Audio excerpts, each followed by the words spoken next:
ஒரு காகிதத்துல வரையப்பட்ட அந்த தட்டையான உலகத்திலே வாழ்ந்துகிட்டு இருக்கிற ஒரு இருபரிமாண உயிரினத்தை கொஞ்சம் கற்பனை செஞ்சு பாருங்களேன். அதாவது ஒரு 2D உயிரினம். ஆமா, அதுக்கு நீளம் அகலம் மட்டும்தான் தெரியும். உயரம் அப்படிங்கிற ஒரு மூணாவது பரிமாணம் இருக்கிறதே அதுக்கு தெரிய வாய்ப்பே இல்ல. எக்ஸாக்ட்லி. இப்போ அந்த உயிரினத்துக்கு திடீர்னு நம்ம முப்பரிமாண உலகை, அதாவது நாம் வாழ்ற இந்த 3D உலக பாக்குற சக்தி கிடைச்சா எப்படி இருக்கும்? வாவ், அது ஒரு பெரிய அதிர்ச்சியா இருக்கும்ல. கண்டிப்பா. தான் வாழ்ந்த அந்த தட்டையான காகிதத்தை தாண்டி சுற்றிலும் இருக்கிற பெரிய அறையையும் நிஜ மனிதர்களையும் அது பார்த்தா அதோட மூளை எப்படி ஷாக் ஆகுமோ, அதுதான் இன்னைக்கு நாம பேச போற விஷயத்தோட அடிப்படை. உங்களுக்காகவே பல தரவுகளிலிருந்து திரட்டப்பட்ட இந்த ஆழ்ந்த அலசல்ல நாம மனித நனவு நிலை, அதாவது கான்ஷியஸ்னஸ், நாம வாழ்ற இந்த யதார்த்தத்தின் தன்மை, பிரபஞ்சத்தோட அளவீடுகள், அப்புறம் இந்த ஏஐ காலத்துல மனித உறவுகளோட அவசியம், இது எல்லாத்தையும் ஒன்னா இணைச்சு பார்க்க போறோம். இது உண்மையிலே ரொம்ப சுவாரஸ்யமான ஒரு தலைப்பு. நீங்க முதல்ல சொன்ன அந்த காகித உயிரினத்தோட ஒப்பீடு இந்த விவாதத்தை தொடங்க ஒரு மிகச்சிறந்த புள்ளி. ஏன்னா டிஎன்டி அப்படின்னு சொல்லப்படுற வேதிப்பொருள் மனிதர்களுக்கு தரும் அனுபவம் கிட்டத்தட்ட இப்படிதான் இருக்குன்னு ஆய்வுகள் சொல்லுது. ஆமா. அதாவது இது ஏதோ சாதாரண ஒரு மாயத்தோற்றம், ஒரு ஹாலுசினேஷன் அப்படின்னு ஈஸியா ஒதுக்கிட முடியாத அளவுக்கு அறிவியலாளர்களையே ரொம்ப குழப்பத்துல ஆழ்த்தியிருக்கு இல்லையா? உண்மைதான். அவங்க ஏன் இவ்வளவு குழம்புனாங்கன்னு தெரியுமா? இப்போ ஒரு சாதாரண மாயத்தோற்றம்னா அது ஒவ்வொரு மனிதனோட தனிப்பட்ட நினைவுகள், அவங்களோட பயங்கள், இல்லனா அவங்க மனநிலைய பொறுத்து மாறணும். அதான லாஜிக். ஒவ்வொருத்தருக்கும் ஒவ்வொரு மாதிரி தானே கனவு வரும். கரெக்ட். ஆனா கடந்த 4500 வருஷமா பதிவு செய்யப்பட்ட வரலாற்றுல பாத்தீங்கன்னா இந்த டிஎம்டி பயன்படுத்தின அத்தனை பேரும் அவங்க எந்த நாட்டை சேர்ந்தவங்களா இருந்தாலும் சரி, ஏறக்குறைய ஒரே மாதிரியான ஒரு மாற்று உலகத்துக்கு போறதா சொல்றாங்க. நிஜமாவா? ஒரே மாதிரியான உலகமா? ஆமா, அது மட்டும் இல்லாம அங்க 7 அல்லது 8 வகையான அதே உருவங்களை, அதாவது என்டிட்டிஸ சந்திப்பதாகவும் பதிவு செஞ்சிருக்காங்க. இதுல பெரிய அறிவியல் புதிர் என்னன்னா, இது வெளியில இருந்து உடலுக்குள் செலுத்தப்படுற ஒரு பொருள் மட்டும் கிடையாது. மனித உடலிலேயே சுரக்கிற ஒண்ணு, ரைட்? அதேதான். நமது மூளையிலேயே இயற்கையாக உற்பத்தியாகும் ஒரு வேதிப்பொருள் தான் டிஎம்டி. மூளைக்குள்ளேயே சுரக்கிற ஒரு விஷயம் எப்படி முற்றிலும் புதிய, ஆனா உலகத்துல இருக்கிற எல்லாருக்கும் பொதுவான ஒரு மாற்று யதார்த்தத்தை கண்முன் நிறுத்துது அப்படிங்கறதுதான் இங்க மிகப்பெரிய கேள்வி. இங்கதான் விஷயம் நம்ம கற்பனைக்கே எட்டாத அளவுக்கு போகுது. நான் அந்த தரவுகளை படிக்கும்போது எனக்கு அப்படி தலை சுத்திடுச்சு. அந்த உலகத்துக்கு போயிட்டு வந்தவங்க சொல்றத வச்சு பார்த்தா அந்த அனுபவம் நம்ம இப்போ வாழ்ந்துகிட்டு இருக்கிற இந்த நிஜ உலகத்தை விட பல ஆயிரம் மடங்கு அதிக யதார்த்தமா இருக்காம். ஆமாம், மோர் ரியல் தென் ரியல் அப்படின்னு சொல்லுவாங்க. எக்ஸாக்ட்லி. அங்கிருந்து திரும்பி வந்து நமது உலகை பார்க்கும்போது நம்மை சுற்றி இருக்கிற பொருள்கள் எல்லாம் வெறும் களிமண் பொம்மைகளை வச்சு எடுக்கிற ஒரு அனிமேஷன் மாதிரி தெரியுதாம். அல்லது மிக குறைந்த துல்லியம் கொண்ட பழைய கார்ட்டூன் மாதிரி மங்கலா தெரியும். கரெக்ட். எப்படி சொல்றது, நாம பல வருஷமா ஒரு பழைய கருப்பு வெள்ளை டிவியில படம் பார்த்துட்டு திடீர்னு ஒரு அதிநவீன 4K திரைக்கு மாறினா எப்படி ஒரு தெளிவு கிடைக்குமோ அது மாதிரியான ஒரு உணர்வு. நீங்க ட்ரூமன் ஷோ படம் பார்த்திருக்கீங்களா? கண்டிப்பா. அதுல ஹீரோ தான் வாழ்ற போலி உலகத்தோட பின்பக்க கதவை திறந்து பாப்பானே, அந்த சீன் தான். அதேதான். அந்த மாதிரி ஒரு நிரந்தரமான தெளிவையும் அதே சமயம் நாம வாழ்ற உலகத்தின் மீதான நிரந்தரமான சந்தேகத்தையும் இந்த அனுபவம் ஏற்படுத்துது. ஆனா எனக்கு ஒரு ஆழமான கேள்வி வருது. ஒரு வேதிப்பொருள் எப்படி பல மனிதர்களை காலங்காலமா ஒரே குறிப்பிட்ட இடத்துக்கு அழைச்சிட்டு போகுது? அது ஒரு பெரிய மர்மம் தான். அது மட்டுமல்ல, இன்னொரு வியக்க வைக்கும் தகவல் அந்த தரவுகள்ல இருந்துச்சு. அந்த உலகத்திலிருந்து சிலர் திடீரென தடை செய்யப்படுவதும் உண்டாமே, பேன் பண்ணிடுவாங்களாமே. அது எப்படி சாத்தியம்?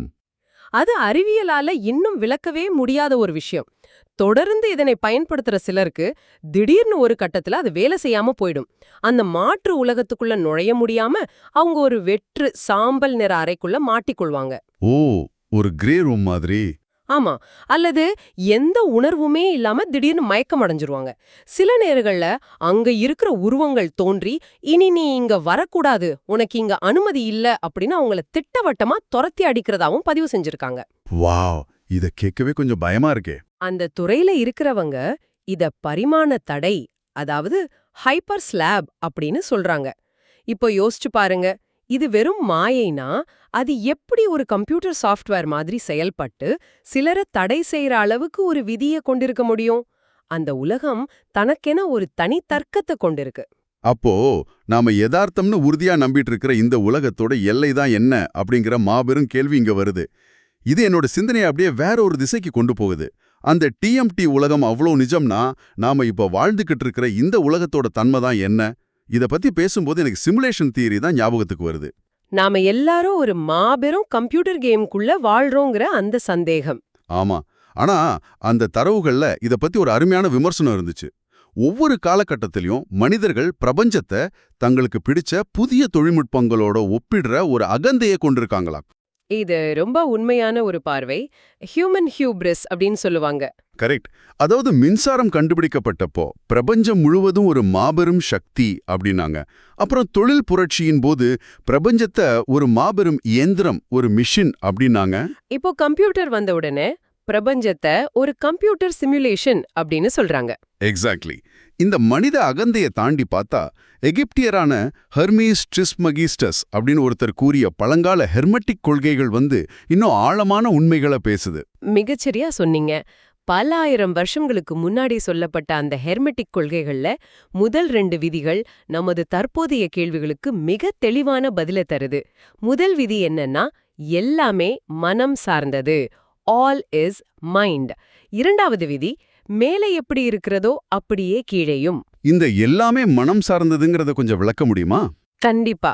இத புரிஞ்சுக்க நாம அன்றாடம் காண்கிற ஒரு கனவை எடுத்துப்போம். நீங்க ராத்திரியில ஒரு கனவு காண்றீங்க. அதுல ஒரு பிரம்மாண்டமான வீட்டை காண்றீங்க.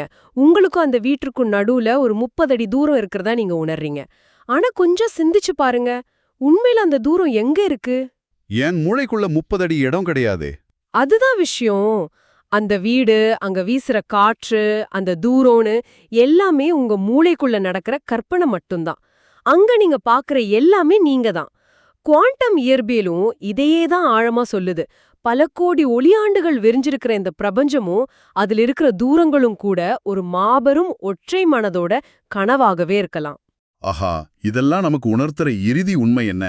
நீங்க சொல்ற அளவீடுகளை பத்தி பேசும்போது எனக்கு அப்படியே தலை சுத்துது. அதாவது நம்ம குடல்ல 38 ட்ரில்லியன் நுண்ணுயிரிகள் வாழுதுன்னு உயிரியல் சொல்லுது.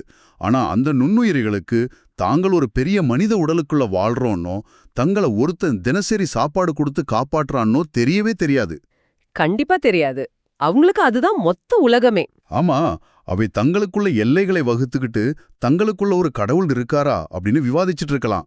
அதே போல நாம் ஒரு பெரிய டெலஸ்கோப்ல இரவு வானத்தை பார்க்கும்போது 28 மில்லியன் ஒளியாண்டுகள் தொலைவுல இருக்கிற மாபெரும் நட்சத்திர மண்டலங்கள் கூட வெறும் சிறு புள்ளிகளாகவே நமக்கு தெரியுது.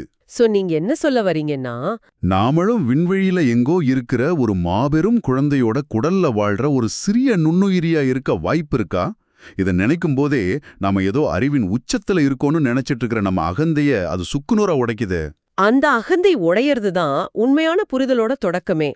நீங்க முன்னாடி கேட்டீங்களே, மேலே எப்படி இருக்கிறதோ அப்படியே கீழேயும்ங்கிற விதிய நீங்க இங்க பொருத்தி பார்க்கலாம். மனித கண்ணோட நரம்பு அமைப்ப மிக அருகில் பெரிதாக்கி பார்த்தீங்கன்னா, அது விண்வெளியில் இருக்கிற நெபுலா நட்சத்திர கூட்டங்களோட புகைப்படங்கள் மாதிரியே அச்சசலா இருக்கிறத காண முடியும். அட, இது ரொம்ப ஆச்சரியமா இருக்கு. ஆமா, மேலேயும் கீழேயும் அளவீடுகள் முடிவற்றவையா இருக்கக்கூடும். இப்போ நீங்க தூக்கத்துல காண்ற கனவுகள் முதல் நிலை யதார்த்தம் வச்சுக்கிட்டா, நாம இப்ப முழிச்சிருக்கோன்னு நினைக்கிற இந்த உலகம் 2ஆம் நிலை யதார்த்தமா இருக்கலாம். அப்போ 3ஆம் நிலை யதார்த்தம்னு ஒன்னு இருக்கா? ஏன் இல்ல? நாம முதலிய பேசின அந்த டிஎம்டி மாற்று உலக அனுபவங்கள் காட்டும் அந்த அதிக துல்லியமான யதார்த்தமா அது இருக்கலாம். இந்த பிரபஞ்சம் முழுவதும் ஒட்டுமொத்தமா ஒரே ஒரு மனதோட வெளிப்பாடுதான் அப்படிங்கறத நவீன அறிவியலும் பழங்கால தத்துவங்களும் ஒரே புள்ளியில இணைக்குது. ஒரு நிமிஷம், இங்கே எனக்கு ஒரு பெரிய முரண்பாடு தோணுது.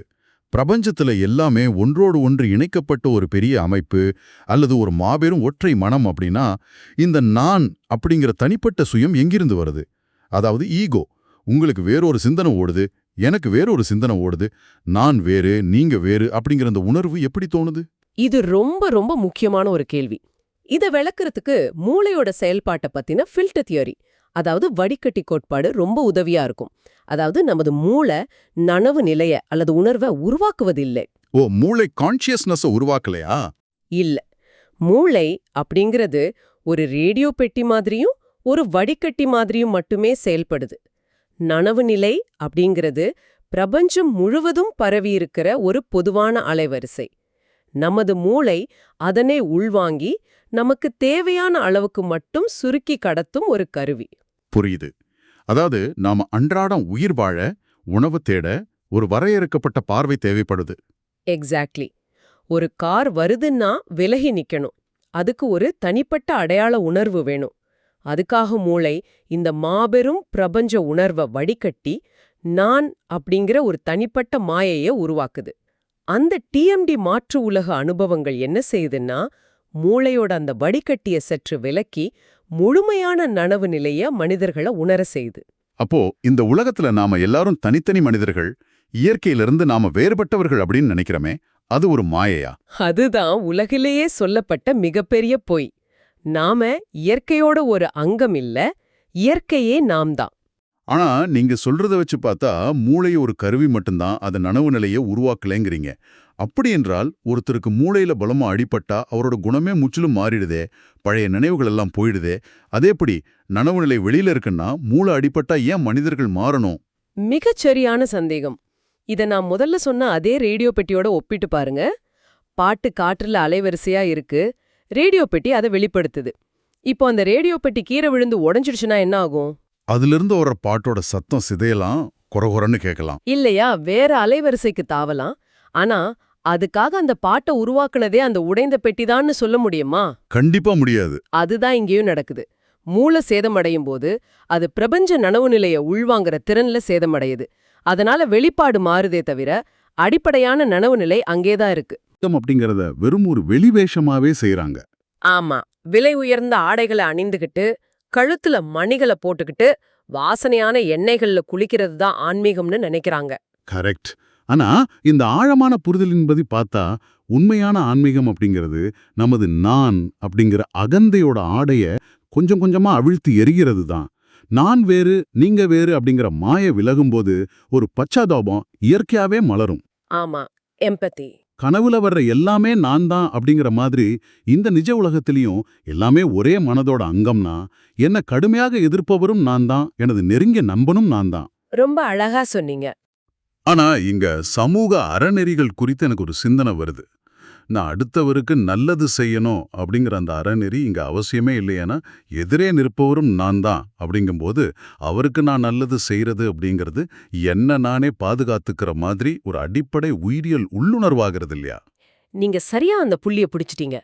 அறநெறி அப்படிங்கிறது நரகத்துக்கு போயிடுவோங்கிற பயத்திலயோ அல்லது சமூகத்தோட சட்டத்துக்கு பயந்தோ வெளியிலிருந்து திணிக்கப்படுற ஒண்ணா இருக்கக்கூடாது. நாம எல்லாரும் ஒரே நனவு நிலையின் வெவ்வேறு பகுதிகள் அப்படிங்கிற அந்த ஆழமான புரிதல் வரும்போது அது நமது அடிப்படை தன்மையாகவே மாறிடும். ஆமா, அது தானா வரணும்.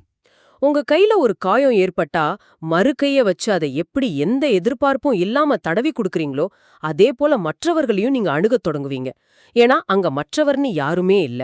இந்த உணர்வு தான் ஒரு மனிதனுக்கு நிபந்தனையற்ற அன்பையும் பச்சாதாபத்தையும் கொடுக்குது. இது கேட்கவே ரொம்ப அற்புதமா இருக்கு. ஆனா தத்துவங்கள் எல்லாம் கொஞ்சம் ஓரமா வச்சுட்டு சற்று யதார்த்தத்துக்கு வருவோம்.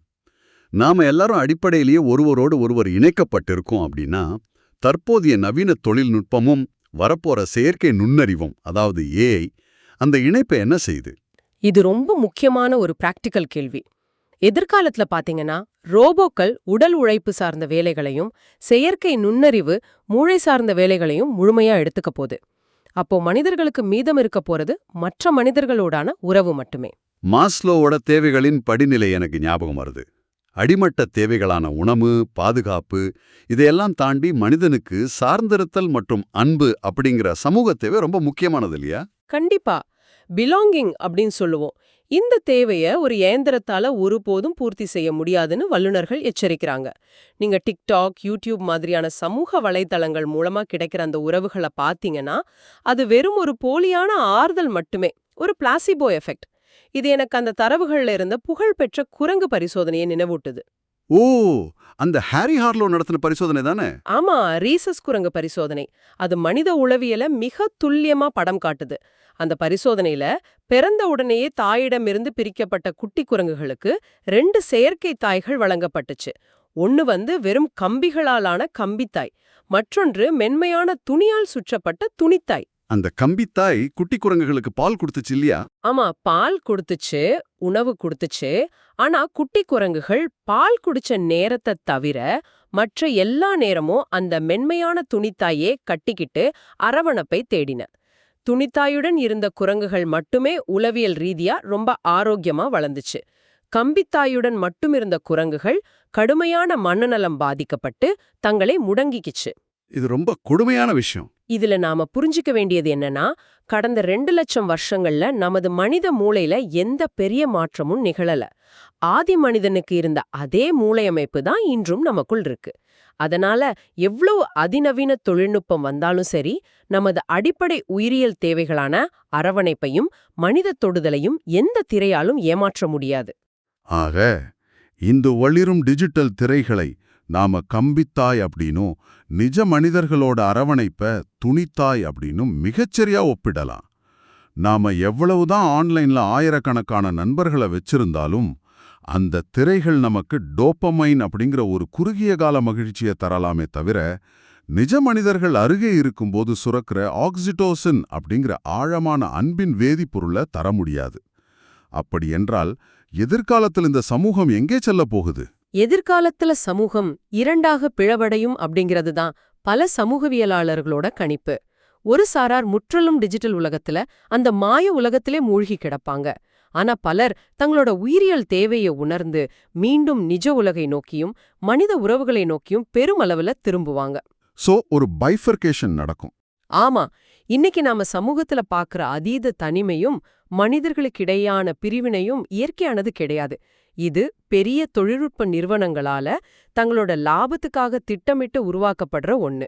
மனித தொடுதலும் நாம மற்றவர்களால் முழுமையாக கவனிக்கப்படுகிறோம், அவங்க நம்ம உணர்வுகளை புரிஞ்சுக்கிறாங்க அப்படிங்கிற உணர்வும் தான் ஒரு மனிதனுக்கு ஆக்சிஜன் மாதிரி அவசியமானது. இயந்திரங்களால அதை ஒருபோதும் தந்துட முடியாது. உண்மைதான். இப்போ இந்த தனிமையிலிருந்தும் ஒருவரை ஒருவர் பிரிந்து நிற்கிற மாயையிலிருந்தும் நமது தினசரி பாதுகாப்பின்மை உணர்வுகளிலிருந்தும் மனிதர்கள் தங்களை எப்படி விடுவிக்கிறது? இதை விளக்குறதுக்காக அந்த மூலத்தரவுகள்ல ஒரு அருமையான சிந்தனை பரிசோதனை இருந்துச்சு. அது எனக்கு ஒரு பெரிய திறவுகோலாக அமைஞ்சது. நீங்க அந்த தொப்பி பரிசோதனையை சொல்றீங்களா? அதான், அதை கேட்குறப்போ ரொம்ப வியப்பா இருந்துச்சு. அதாவது உங்களை சுற்றி இருக்கிற 100 பேர்கிட்ட அவங்க வெளியில சொல்லவே வெட்கப்படுற ரகசியங்களை, அவங்களோட மிக மோசமான தாழ்வு மனப்பான்மைய ஒரு சீட்ல எழுத சொல்லி ஒரு தொப்பில போடணும். பின்பு யாராவது அதை தட்டச்சு செஞ்சு உங்ககிட்ட கொடுத்தா அதுல நீங்க எழுதின சீட் எதுன்னு உங்களால கண்டுபிடிக்கவே முடியாதாம். நிஜமாவே கண்டுபிடிக்க முடியாது. ஏன்னா அங்க உள்ள 100 சீட்டுகளுமே ஒரே மாதிரியான பயங்களை தான் கொண்டிருக்கோம். நான் போதாதவனோ, மற்றவர்கள் என்னை நிராகரிச்சிடுவாங்களோ அப்படிங்கிற அதே அடிப்படை பயம். நாம எல்லாரும் நமக்குள்ள மறைச்சு வச்சிருக்கிற ரகசியங்களும் வழிகளும் ஒண்ணுதான் அப்படிங்கிறது இதுல இருந்து புரியுது. நாம ஒவ்வொருத்தரும் நான் தான் உலகிலேயே வித்தியாசமான பிரச்சனைகளை எதிர்கொள்றோம்னு நினைச்சுக்கிட்டு ஆனா ஒரே மாதிரியான முகமூடிகள் அணிந்துகிட்டு தெரியுறோமா? 100க்கு 100% உண்மை. இந்த தொப்பி பரிசோதனையை நாம முழுமையா உணரும்போது மற்றவர்கள் மீது நமக்கு இருக்கிற பச்சாதாபம் பல மடங்கு அதிகரிக்கும். எல்லாரும் என்ன போலவே உள்ளுக்குள்ள பயந்துகிட்டு தான் இருக்கிறாங்க அப்படிங்கிற உண்மை புரியும்போது மற்றவர்கள் என்ன நினைப்பாங்க அப்படிங்கிற நமது அதீத பயம் தவிடு பொடியாகிடும். கண்டிப்பா. மனிதர்கள் தங்களோட மரண தருவாயில போடும் மிகப்பெரிய வருத்தங்கள்ல ஒண்ணு என்ன தெரியுமா? நான் இந்த வாழ்க்கைய ஒரு விளையாட்ட போல அணுகியிருக்கணும், எத்துக்காகவும் தேவையில்லாம அதிகமா கவலைப்பட்டிருக்க கூடாது அப்படிங்கறதுதான். புகழ்பெற்ற தத்துவவாதி ஆலன் வாட்ஸ் இதை மிக அழகா சொல்லுவார். கடவுள் விளையாடுவதற்காக படைத்த ஒன்றை மனிதன் மிகவும் சீரியஸாக எடுத்துக்கொள்வதிலிருந்துதான் அவனது பெரும்பான்மையான வலிகளும் துயரங்களும் உருவாகின்றன அப்படின்னு. நாமெல்லாம் ஒரே நனவு நிலையோட வெளிப்பாடுங்கிறத உணர்ந்து வாழ்வ சற்று நிதானமா அணுக தொடங்கணும். மிக ஆழமான, அதே சமயம் மனதை லேசாக்குற சிந்தனைகள். நாம இந்த ஆழ்ந்த அலசலோட முடிவுக்கு வந்துட்டோம். இன்னைக்கு நாம எவ்வளவோ விஷயங்களை தொட்டு பேசியிருக்கோம். ஒரு தட்டையான காகிதத்துல வாழ்ற உயிரினங்களைப் போல இந்த உலகத்தை மட்டுமே முழுமையான யதார்த்தம்னு நம்பிக்கிட்டு இருக்கிற நமக்கு நமது மூளையே ஒரு வடிகட்டி தான் அப்படிங்கிற அறிவியல் உண்மை பல புதிய கதவுகளை திறக்குது. ஆமா, அது ஒரு பெரிய ஷிஃப்ட் இன் பெர்ஸ்பெக்டிவ். குடல் நுண்ணுயிர்களுக்கும் நட்சத்திர மண்டலங்களுக்கும் இடையிலான இந்த மாபெரும் பிரபஞ்ச அமைப்புல நாம இயற்கையிலிருந்து பிரிந்தவர்கள் அல்ல. மேலும் வரப்போற செயற்கை நுண்ணறிவு யுகத்துல உணர்ச்சியற்ற கம்பித்தாய் போன்ற அந்த டிஜிட்டல் உலக விட்டுவிட்டு நிஜ மனித உறவுகளை நோக்கி நாம நகர வேண்டியது நமது உயிரியல் கட்டாயம். மனிதர்களோட பயங்களும் பாதுகாப்பின்மைகளும் அடிப்படையில ஒண்ணுதான் அப்படிங்கிற தெளிவு வாழ்க்கைய ஒரு விளையாட்டாக பார்க்க சொல்லுது. மிக சரியான சுருக்கம். இறுதியாக இத கேட்டுக்கிட்டு இருக்கிற உங்ககிட்ட ஒரு ஆழமான கேள்விய முன்வைக்க விரும்புறோம். இதுவரைக்கும் நாம பேசுனத சற்று உங்க மனசுக்குள்ள அசை போட்டு பாருங்க. நனவு நிலை அப்படிங்கிறது ஒரு மாபெரும் ஒற்றை மனம்னா உங்களை சுற்றி இருக்கிற ஒவ்வொருவரும் உங்களுடைய இன்னொரு பதிப்பு அப்படின்னா, இப்போ இந்த ஹெட்ஃபோனை கழட்டி வச்சுட்டு நீங்க இன்னைக்கு சந்திக்க போற முதல் நபரை, அது உங்க குடும்ப உறுப்பினராகவோ அல்லது முன்பின் தெரியாத நபராகவோ இருக்கலாம், அவரை எப்படி அணுகப் போறீங்க? அவரை நீங்களாகவே கற்பனை செஞ்சு பாருங்களேன். அவரோட கோவமும் அவரோட புன்னகையும் உங்களுடையதே அப்படிங்கறத உணர்ந்து பாருங்க. வாழ்க்கை அப்படிங்கிற இந்த விளையாட்டுல அது ஒரு புதிய விதி அல்லவா? இதை நீங்க கொஞ்சம் யோசிச்சு பாருங்க. மீண்டும் ஒரு சுவாரஸ்யமான அலசல்ல சந்திப்போம்.